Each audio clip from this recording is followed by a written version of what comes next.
Bismillahirrahmanirrahim. Assalamualaikum warahmatullahi ta'ala wabarakatuh.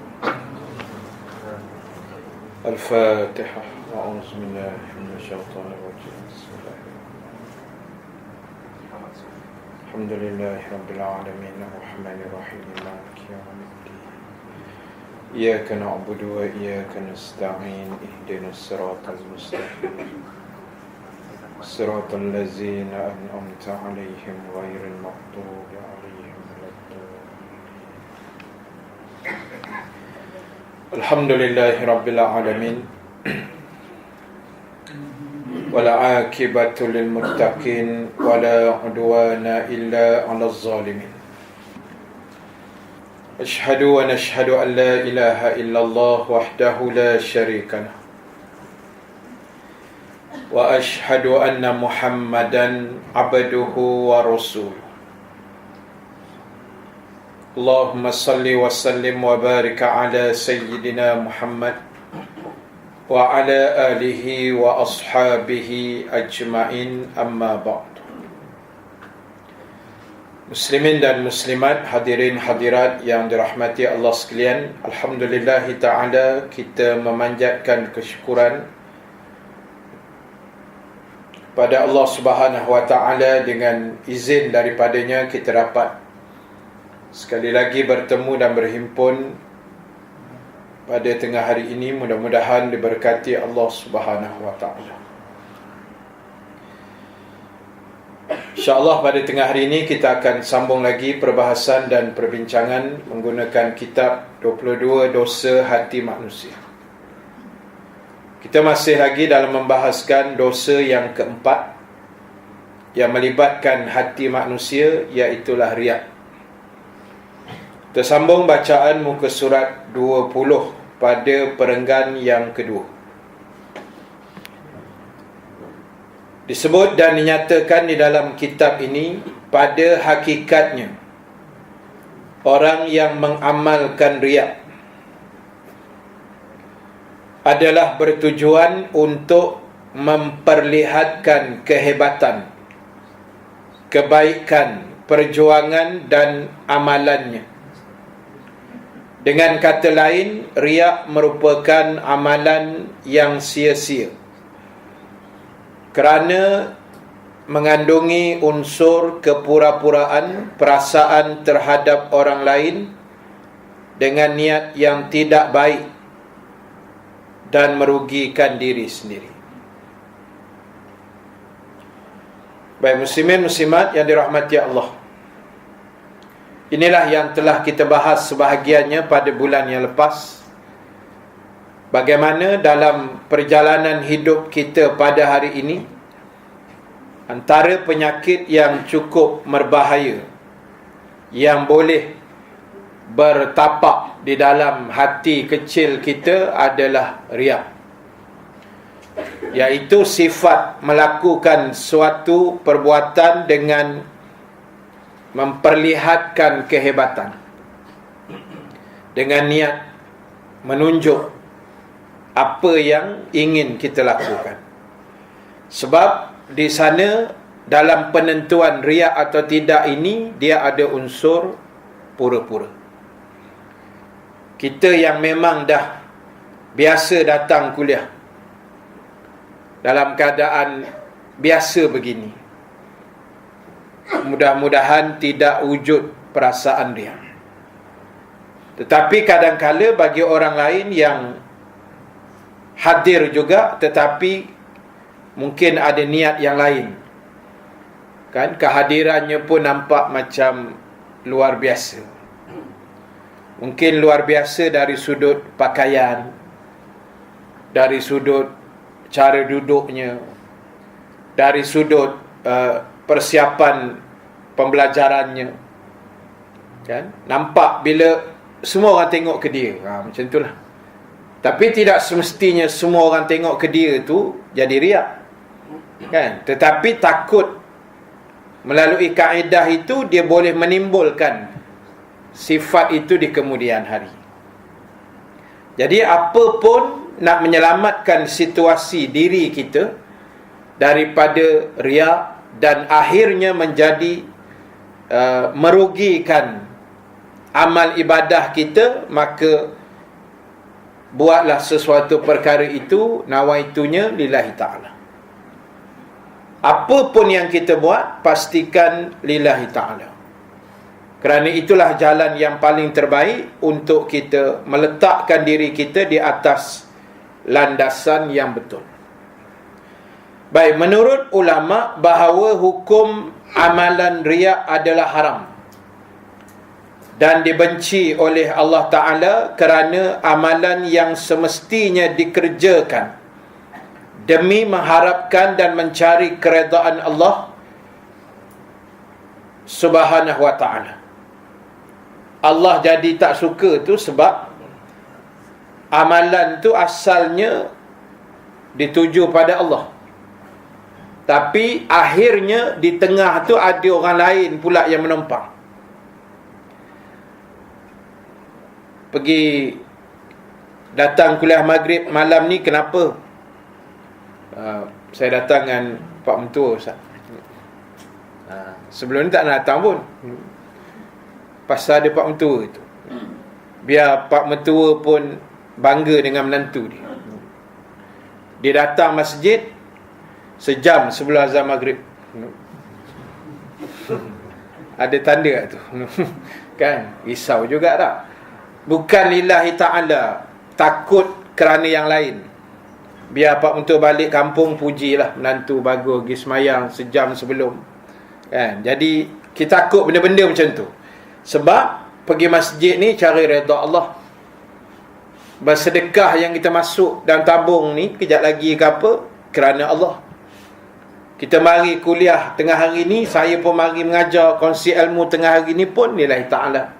Semuanya mencari keredaan Allah. Tetapi bila di tengahnya tu ada halangan lain, niat yang sedikit saja boleh terpesong. Itu yang kita takut. Sebab itu nak jaga masalah hati ni memang susah. Jaga hati itu susah. Sebab hati ni dia sensitif. Jaga fizikal okey lah, boleh lah kan.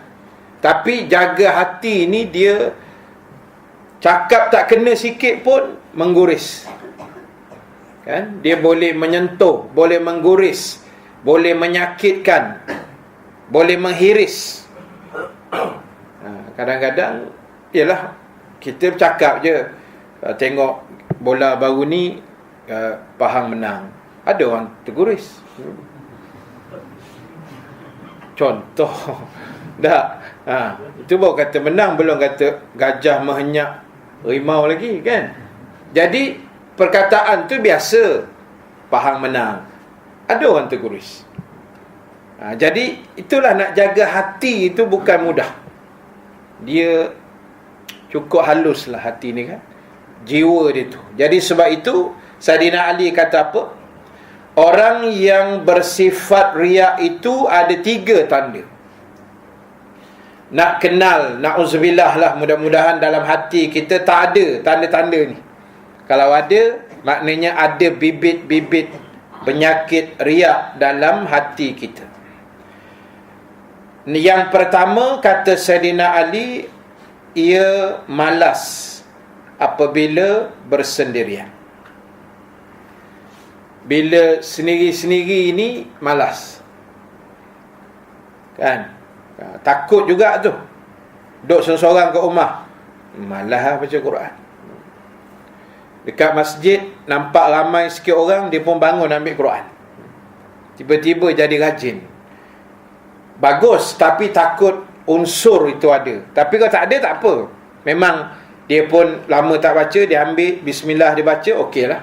Tapi takut time malas tu, bila sendiri dia malas. Itu satu tanda. Yang kedua, dia rajin bila depan orang. Kan? Rajin. Masjid dah apa orang panggil, dah vacuum semua dah, bersih, berkilat dah ni, kapet semua lah wangi. Dia datang-datang masuk masjid buat penyapu pula. Padahal baru cuci tu, dia pun bawa penyapu, bawa lah, carilah tek cicak sampai korek bawah kapet. Maknanya takut jugalah. Oi, rajin Pak Haji ni, kata. Sampai bawah kapet pun cari. Takut unsur tu ada. Jadi bila depan orang, rajin.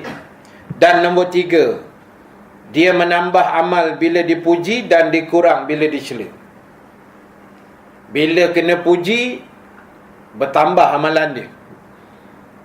Entah ni anda tengok rajin lah sembahyang sunat, terus sembahyang 18 rakaat. Pantang dipuji je. Dah.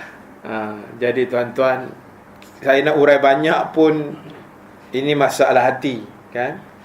Tak apa, kita kekalkan momentum amalan yang kita buat. Dalam suasana kita hidup hari ini yang kita belum pasti, lama mana lagi nyawa yang Allah beri pada kita. Cuma dalam suasana yang ada, kita kena faham bahawasanya perjalanan hidup kita hari ini, dia sudah barang pasti akan ada titik penamat dia. Macam mana tuan-tuan kerja, ada penamat dia, balik pukul berapa, tamat. Kami kuliah, ada masa penamat dia. Kita buat apa saja, ada ending dia. Dan sekarang ini, perjalanan hidup ada penamat. Dan alhamdulillah, sementara kita masih hidup, kan? 2 hari apa, Isnin, hari Ahad malam minggu lah, malam 10 Muharram tu, makcik saya meninggal dunia. Adik ipar mak saya lah, makcik saya. Jadi dia meninggal malam. Besok pagi tu ke bumi, solat jenazah, saya imam. Lepas tu ke bumi pukul 10 lebih 11, diorang minta saya talqin. Jadi saya sebut dah, bila talqin ni antara kerja yang saya suka buat. Kalau orang offer je, ustaz, talqin ustaz, saya ambil. Sebab saya suka talqin ni, sebab kata Imam Syafi'i, talqin itu serampang 2 mata, untuk si mati dan yang hidup. Tapi saya lebih taji kepada yang hidup lah. Sebab talqin saya dalam bentuk kuliah. Talqin saya macam ni, macam kuliah ni, kan? Tak ada skrip, tak ada sebentar nanti datang 2 malaikat, tak ada. Saya tak reti yang tu, kan? Akan datang 2 malaikat kepada kamu, maka janganlah takut. Macam berani benar tak imam tu. Kan? Kau duduk atas boleh lah, sembang lah. Cuba turun bawah tengok. Dah itu skrip, nak buat macam mana? Tapi saya sebut, tuan-tuan, para jamaah yang hadir pada pagi ini, hari ini kita menyaksikan lagi satu lagi kematian salah seorang ahli keluarga kita. Dan kita bersyukur sebab kita masih hidup. Dan gunakan ruang hidup ini untuk bertaubat. Masa tu boboh. Mana yang tak sembahyanglah. Saya sebut gitu je atas kubur tu. Yang tak tutup aurat dengan sempurna, perbaikilah. Yang masih malas nak mengaji, datanglah ke surau masjid, bersepah di kawasan kita ini. Saya suka gitu. Biar orang yang datang ni, dia ada benda dia bawa balik. Dan bila saya kuliah baru ni di satu tempat, saya cerita benda yang sama lah. Saya cerita ringkas gitu je. Saya kata bila talqin saya buat gini. Habis kuliah, datang tu pakcik, jumpa saya, ustaz, minta kad boleh? Saya bagi lah. Lepas tu orang nak balik semua, baru dia cakap, sebenarnya saya minta kad ustaz ni bukan apa, saya dah pesan kat isteri saya, kalau saya mati, telefon ustaz. So talqin atas kubur saya, ceramah sekali. Dah order siap. Saya pula dah takut. Takut aku yang mati dulu daripada dia. Semangat betul, kan? Saya kata, Saya cerita je, rupanya terkesan juga benda tu kan. Dia nak kelainan talqin tu.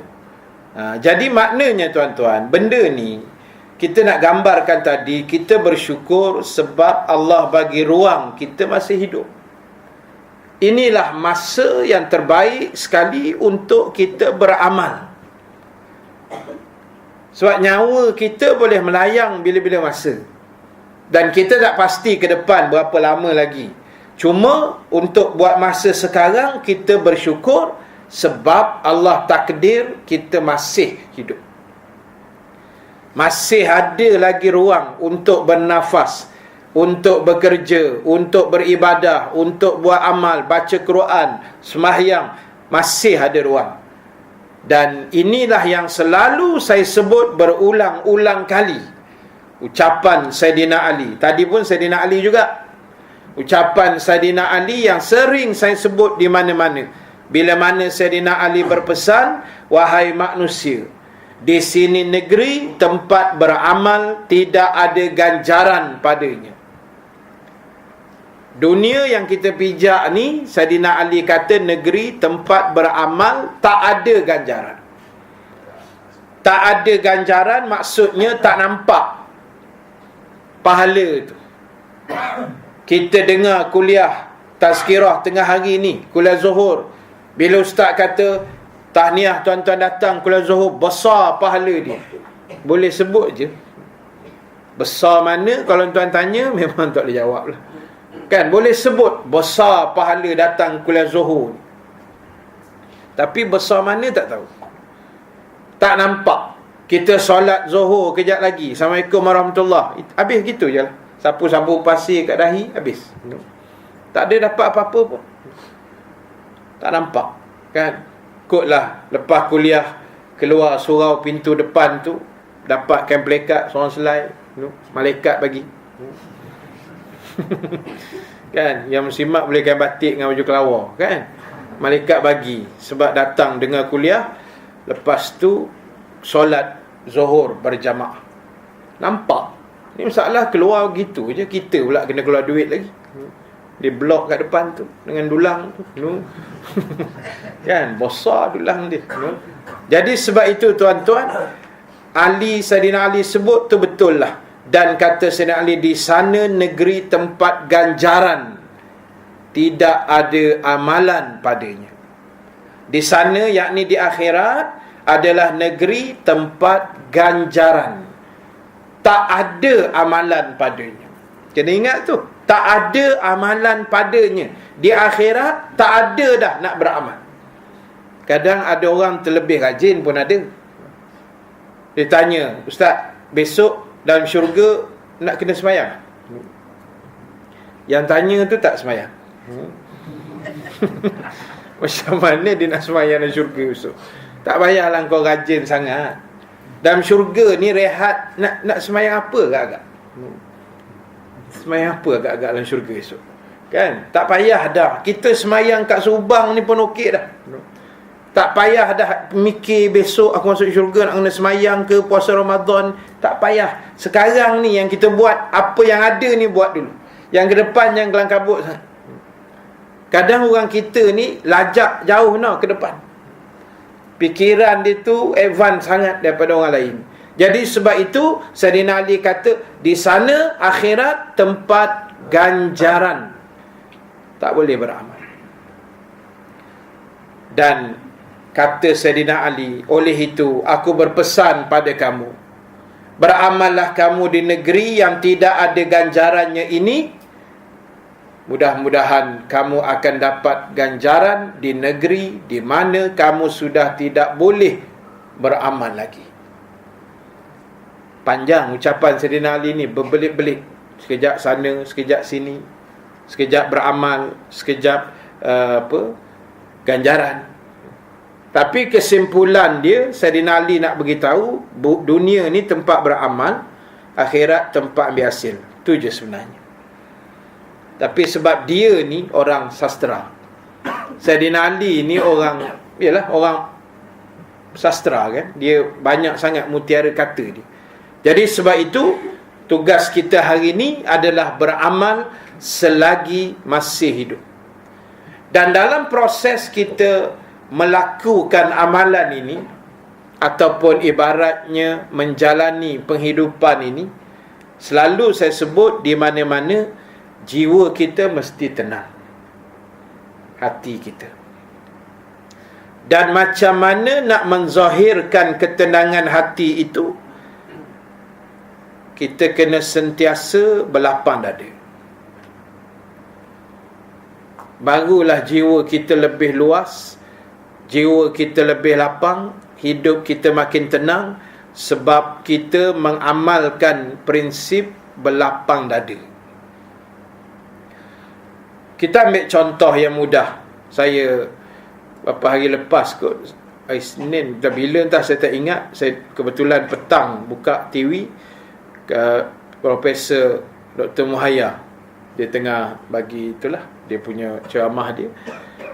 Jadi ada poin yang saya ambil, saya dengar sekejap je pun kebetulan. Jadi dapat poin tu, saya cuba kongsi sikit. Dia bagi contoh, dia kata kenapa bila kita masuk bilik air, kita masuk bilik air, nampak lipas, kita masuk bilik air, nampak seekor lipas, kita menjerit tu sampai lipas pun peranjak, lari balik lipas tu, kan? Kita masuk bilik air, terserempak, tutup pintu, tengok belakang pintu ada lipas. Dia punya menjerit tu punya kuat.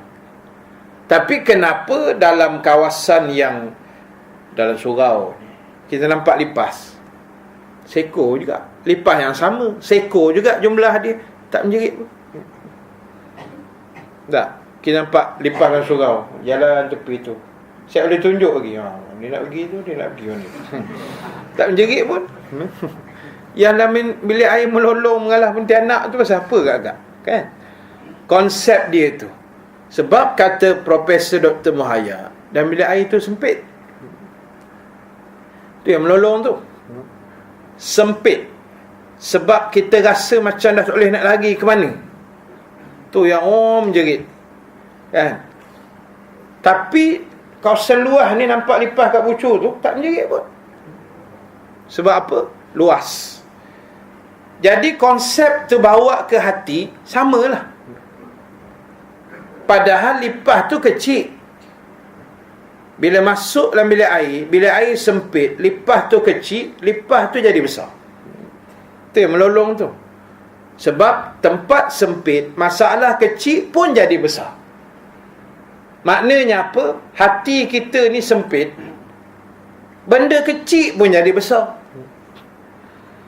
Benda kecil je, tapi memikir sampai tak tidur malam.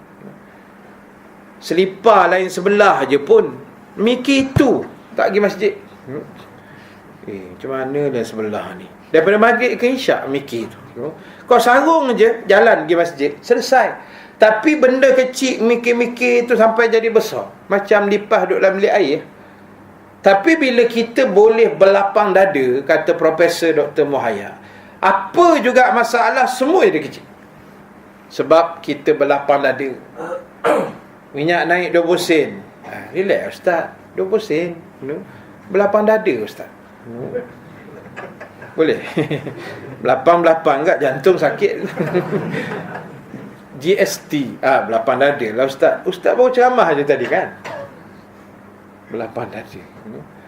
Kalau saya habis kuliah Zuhur ni pukul 3. Boleh?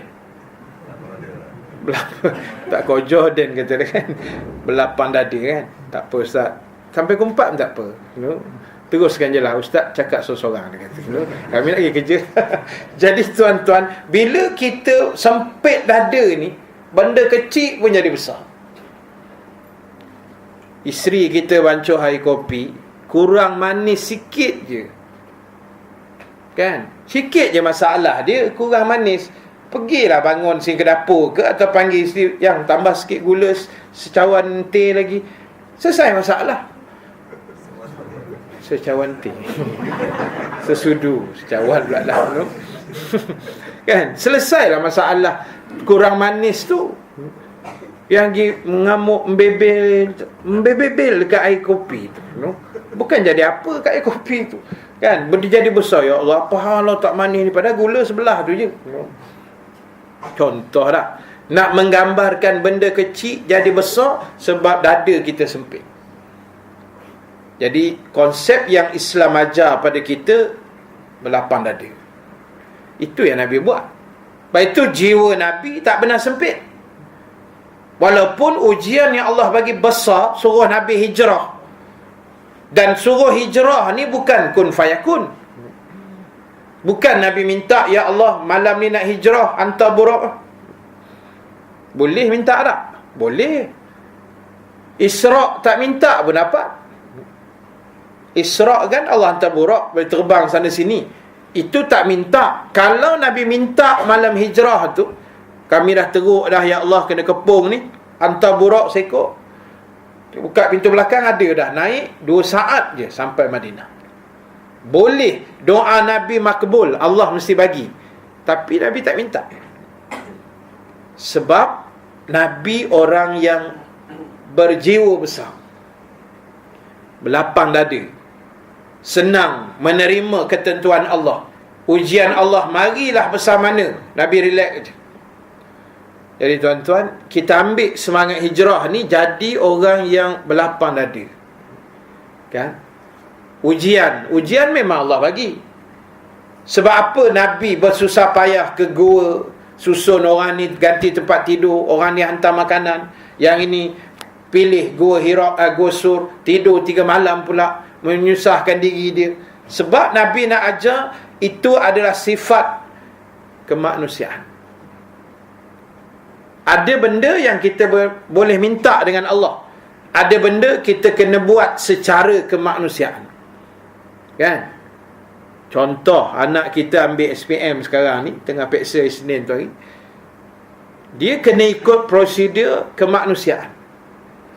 Dia kena ulang kaji, kena belajar, kena hafal, kena ingat formula, masuk exam, bismillah tawakal, jalan. Itu konsep kemanusiaan. Dia tak boleh doa-doa semai hajat gitu je, buku tak baca, tak boleh. Konsep tu kena betul.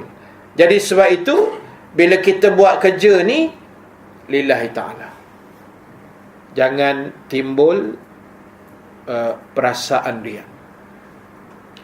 Sebab saya dah sebut dah banyak tempat, tuan, kita ni siapa dengan Allah?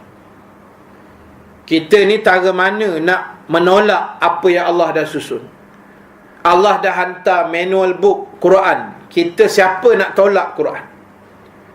Kita siapa nak kesampingkan benda tu? Tak apa Ustaz, relax dulu, kita tengok apa yang ada, tak ada nanti baru kita ambil Quran. Kita siapa nak buat begitu? Sedangkan kita ni tak ada daya, tak ada kekuatan, hamba yang terlalu lemah, terlalu kerdil. Saya sembang dengan satu anak murid, kerja dia ketua pramugara MAS. Tuan-tuan punya lah, penerbangan tuan-tuan. Jadi tuan-tuan, bila bersembang dengan dia, dia kata, Ustaz, kapal terbang ni, dia duduk antara langit dan bumi, kan?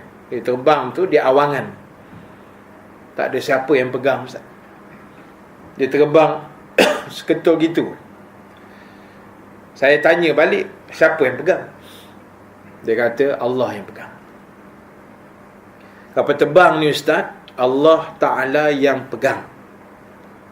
Ini jawapan ketua pramugara yang beriman. Dah anak murid kita, kau tak beriman juga, salah siapa agaknya tu, kan? Lepas tu dia cerita kat saya, dia kata, Ustaz, setiap kali saya fly, dia international lah kan, saya mesti doa dulu. Saya akan doa, Ustaz. Saya panggil cabin crew semua, baca doa. Habis doa, tazkirah.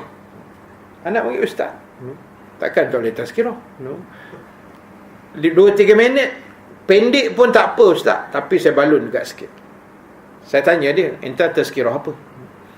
Paling banyak bab mati lah Ustaz. Saya akan sebut bab mati sebab kita akan terbang ni. Allah yang pegang. Dan bila terbang ni ustaz, apa saja boleh jadi dekat pesawat.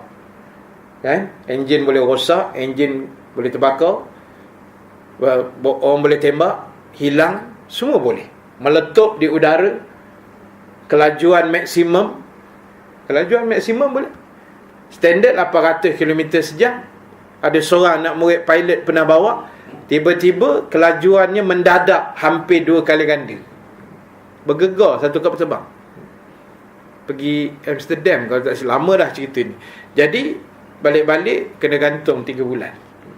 Kan? Sebab tunjuk sebab lah apa hal jadi. Dia pun tak tahu nak jawab apa hal jadi gitu. Jadi tiba-tiba semua button dah picit, tak jadi apa pun. Dah kali takbir. Bila takbir, reda balik. Itu hebat takbir tu. Jangan takbir raya sudah, kan? Takbir raya tengah bergegar, takbir raya memang mati.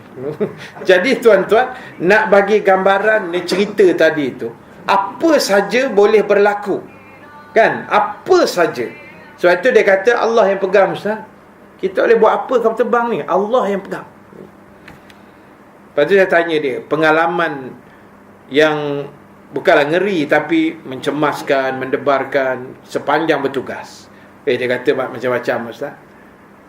Paling banyak orang mati dalam terbang.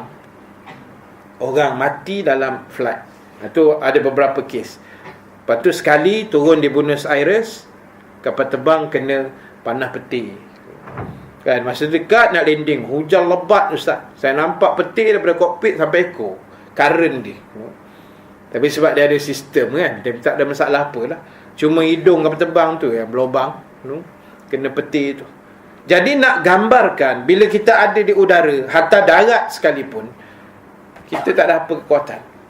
Sebab itu kita kena jadi orang yang betul-betul pegang tauhid, akidah yang suci, yang bersih kepada Allah. Sebab kekuatan tu kita tak ada. Allah hantar puting beliung, kita boleh tahan? Tak boleh. 150 km sejam, mana boleh tahan tak? Yang dekat Pendang tu hari tu 150 km sejam. Lepas tu 2-3 puting beliung lain yang jadi selepas tu. Jadi Allah tunjuk kita boleh buat apa. Sebab itu dalam hidup ni kena cari ilmu. Bekalan terbaiknya cari ilmu, biar kita mudah nak kenal Allah. Awaluddin ma'rifatullah. Awal-awal beragama mesti belajar kenal Allah. Tidak tak edi. Dan nak belajar kenal Allah itu mesti ada asas. Dan asasnya mesti ilmu pengetahuan. Itu je asas dia. Dan bila ada ilmu, kita akan jadi orang yang pandai. Dan kena ingat, Islam mengangkat darjat orang-orang berilmu. Jadi tuan-tuan yang dah bertahun-tahun dah mengaji di surau ni, alhamdulillah tergolong dalam kalangan orang berilmu, insya-Allah. Sebab Allah sebut yarfa'illahu allazina amanu minkum wallazina utul ilma darajat. Allah mengangkat 2 golongan. Yang pertama, mengangkat darjat orang beriman di kalangan kamu. Dan yang kedua, yang berilmu pengetahuan. Orang yang beriman, Allah angkat darjat. Orang yang berilmu pengetahuan, cerdik pandai, Allah angkat darjat. Kita ni elok jadi orang berilmu, orang yang cerdik pandai. Tapi jangan jadi orang yang memandai-mandai. Pandai bagus, mandai-mandai itu tak apa bagus. Contoh mandai-mandai apa dia? Kami pegang anjing je. Lepas tu sama lah. Tak, ini memandai-mandai. Kita ni jangan mandai-mandai. Nabi hijrah pun bukan mandai-mandai tau. Bukan Nabi hijrah sukati dia je. Tunggu arahan Allah. Allah kata hijrah, baru Nabi jalan. Bukan mandai-mandai. Dan kita hari ni, apa pun kita buat, tak usah mandai-mandai. Benda yang sunnah, kita kata sunnah.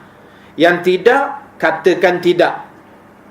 Benda yang hadis, kita kata ini hadis. Kalau bukan, jangan pandai-pandai kata ini hadis. Saya paling takut ni zaman teknologi yang kita ada ni dalam telefon kita ni. Kan? Kita ada WhatsApp, Telegram, Instagram, Facebook, Twitter, semua benda Allah tu. Kadang-kadang berlakunya penyebaran benda-benda yang tidak pasti dan tidak sahih. Macam awal Muharram tu keluar satu yang kalau tuan dapat kelebihan Muharram gedebak-gedebuk, ujung bawah sekali hadis Nabi sallallahu alaihi wasallam. Barang siapa yang macam menghebahkan, bercakap tentang kelebihan Muharram, nescaya diharamkan neraka ke atasnya. Saya macam tak nak dengar hadis tu. Lepas tu tulis, sebarkan laju-laju. Tulis. Dia suruh sebarlah laju pula. Jadi tuan-tuan, takkan dalam handset tuan-tuan, takkan tak ada simpan nombor ustaz? Ada simpan? Nombor saya ada simpan? Ke simpan nombor artis je? No. Simpanlah nombor ustaz, seorang dua, ustazah ke, kan, yang kita selesa ni. Kalau ada masalah apa sekarang, refer dulu. Ustaz, saya dapat ni, betul ke ni? Betul ke ni hadis ke apa benda? Macam mana saya nak buat? Ada referen. Kita ni kadang-kadang seronok jadi juara penyebar maklumat. Dia jadi orang nombor satu yang forward. Dia suka share. Kalau share benda baik, tak apa. Kadang-kadang Al-Fatihah, Ustaz Rahim Nasir kembali ke rahmatullah. Sebarkan selaju-lajunya. Belah kali sampai kat saya, hidup balik. Macam mana cerita? Kita bawa kembali daripada Mekah. Dia tulis kembali ke rahmatullah. Nampak tak? Orang boleh buat macam-macam tak? Suka benar doa ustaz mati apa hal? Jadi sebab itu kita lebih cerdik, jangan mana-mandai. Benda yang baik kadang-kadang mungkin bukan sunnah. Tak ada benda tu Nabi buat. Kita cakap tak ada, tapi benda tu elok. Baca Yasin 3 kali.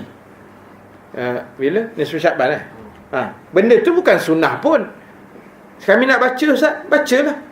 Tapi jangan cakap, oi ni Nabi buat dulu malam tu, lepas tu makan nasi lemak apa Nabi buat malam tu. Menambah cerita pula.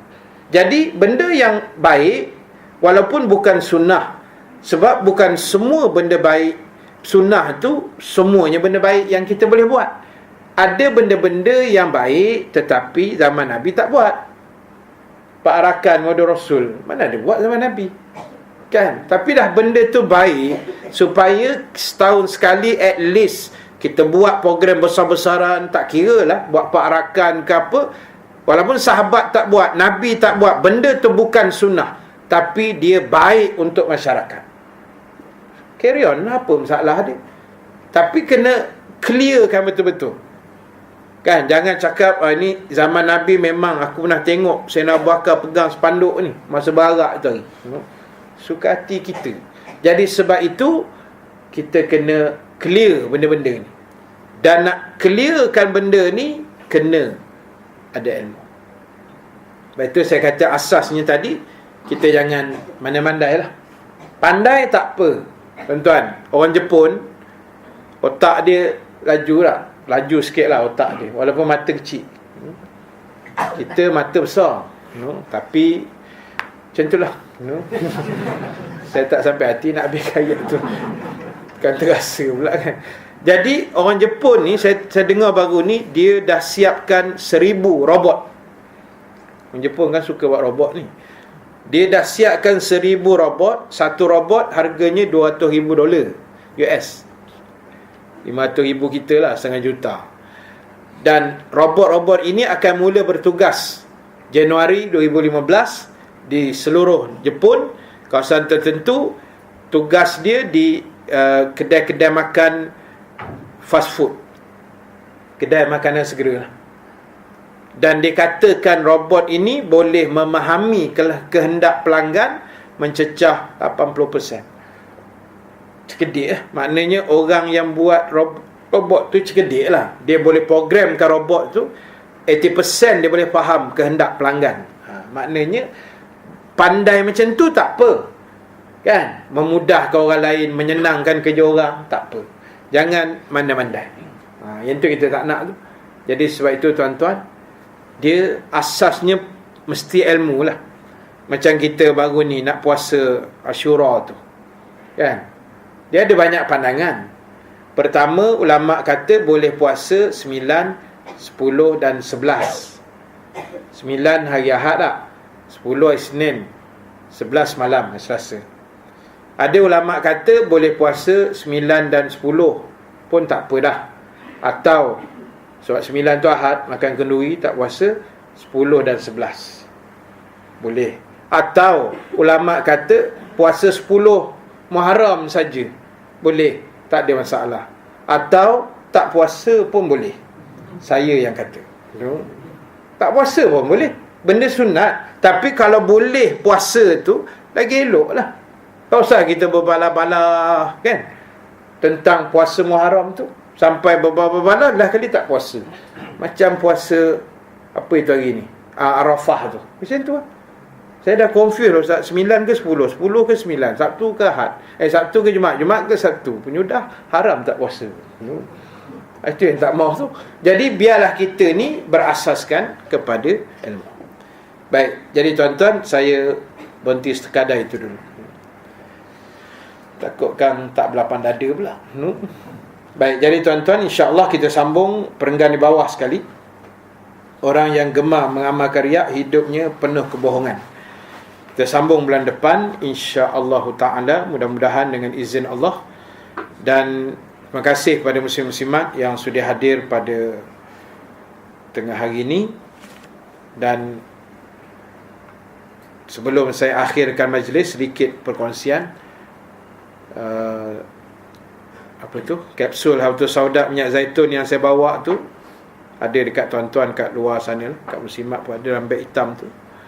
Cuma yang sebelum ni punya pattern habis.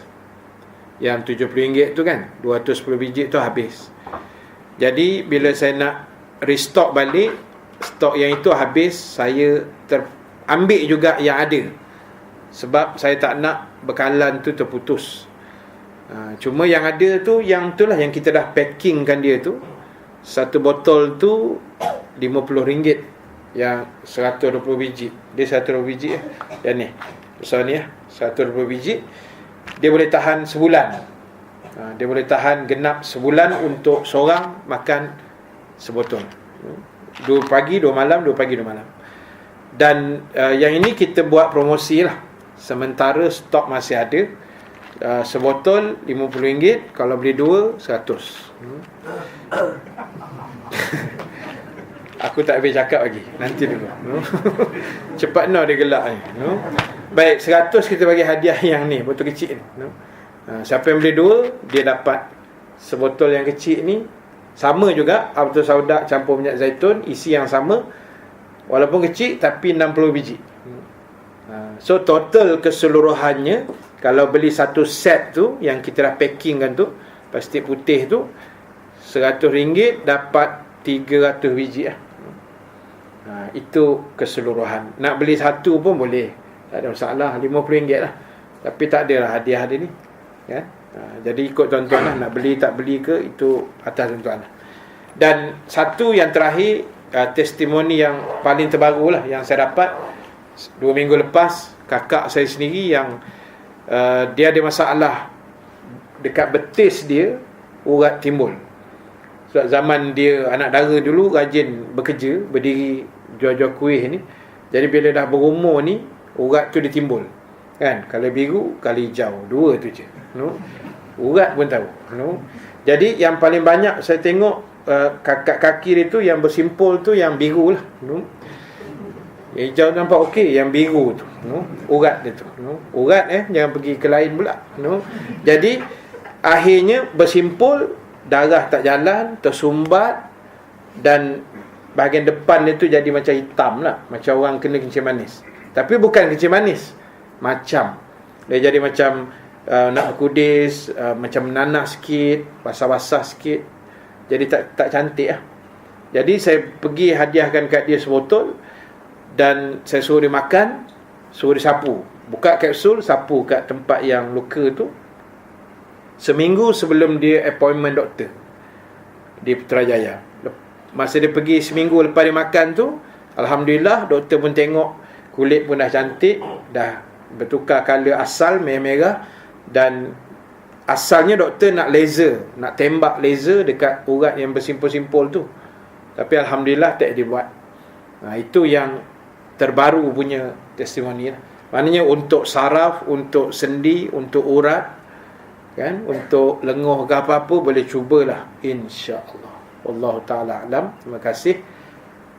Itu sajalah, macam biasa. Madu pun ada tapi saya tak bawa lah dalam kereta. Sebotol sekilo 300. Madu Hadramaut Yaman, madu Yaman sekilo. Wallahu alam. Terima kasih.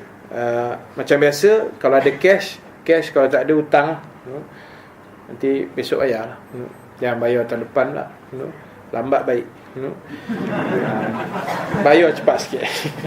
Wallahu a'lam. Terima kasih. Aku qauli hadza wa astaghfirullahal azim li wa lakum. Wassalamualaikum warahmatullahi taala wabarakatuh.